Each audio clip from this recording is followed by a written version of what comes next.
Hello po, on the way po kami sa Urban Deca Homes, Tondo, Manila. 1, 2, 3. Hey! So guys, nandito na kami sa Deca Home kasi nandito yung nakausap ni Abby, which is si ate na magtutour sa amin doon sa site. We will be right back. Nandito na po kami sa Deca Mall. Hintay po namin si kuya na nag-register para makapasok kami doon sa Deca Homes para sa site viewing. Oh, hey! Oh, nasa na tayo? Nasa Urban Deca Homes.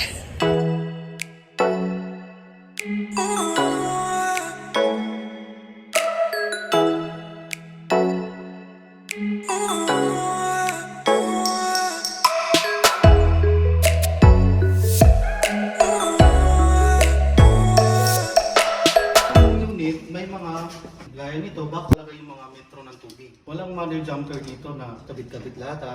Ang kuryente naman nasa baba. Meron din tong buwan sa kuryente. Tawag ito? Separate. Yes, separate yun. Isang floor, magdidepende sa bawat building. Inner and outer, pag building 6 na sa mga 88th floor. 88. Isang floor. So, Ay, sa 88 isang- units. 8 units isang floor. 88 units.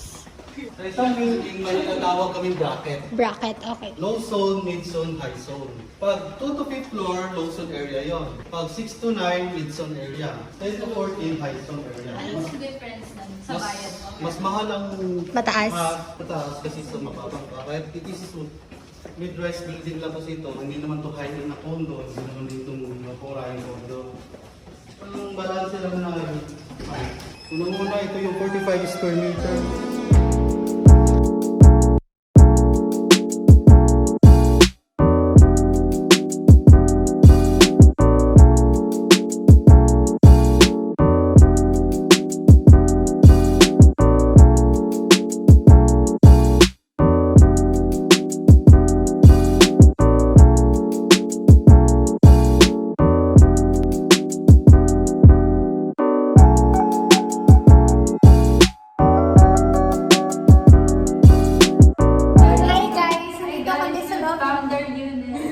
Ayan si Kuya. Anong pangalan mo, Kuya? Si Kuya Jerome ang nag-assist po sa amin sa unit. Thank you po. Thank you, Kuya.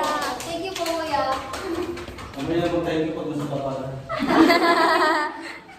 So guys, pauwi na kami. Na-view na namin ang mga bawat unit.